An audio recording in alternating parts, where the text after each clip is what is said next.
What happens in the 50s, people were worried about, the only reason we got out of the Depression was World War II. We got another recession in the early 50s. They said we're going to go right back into a depression.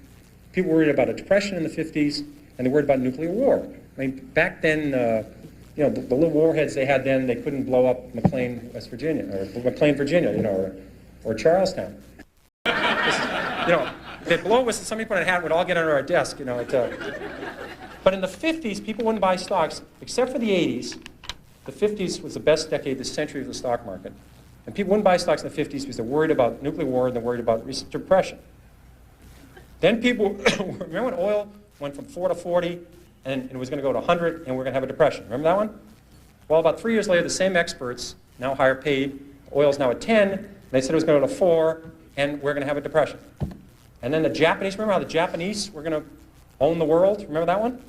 And that we're going to have a depression? And then about 2 years later, we're all worried about Japan collapsing. And this is the most absurd thing I've ever heard. There's a company with a 20% savings rate, incredible workforce, incredible productivity, and people are saying we're going to have a depression because Japan's going to collapse. And they had, you know, on their prayer list, they lowered Mother Teresa and crippled children, and they were praying for Japan at night. You know, it's unbelievable. LD said they were not going to pay it back, and we're going to have a depression. It always ends and we're going to have a depression. Or the Great Depression. We're going to have the Great Depression. I never could quite understand that adjective in front of depression, but the Great Depression, or the big one. The big one's coming. But all these countries, and now I understand, you know, these are called then they were called less developed countries. Now, we used to call them underdeveloped countries.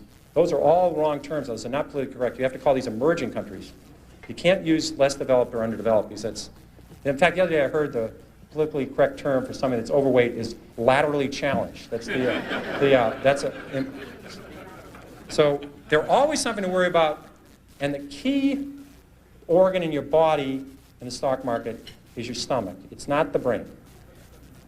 If you can add 8 and 8 and get reasonably close to 16, that's the only level of math you need to know.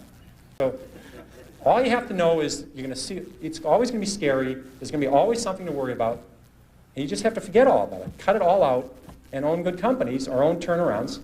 Study them and you'll do well. And that's all there is, and I'm ready for questions.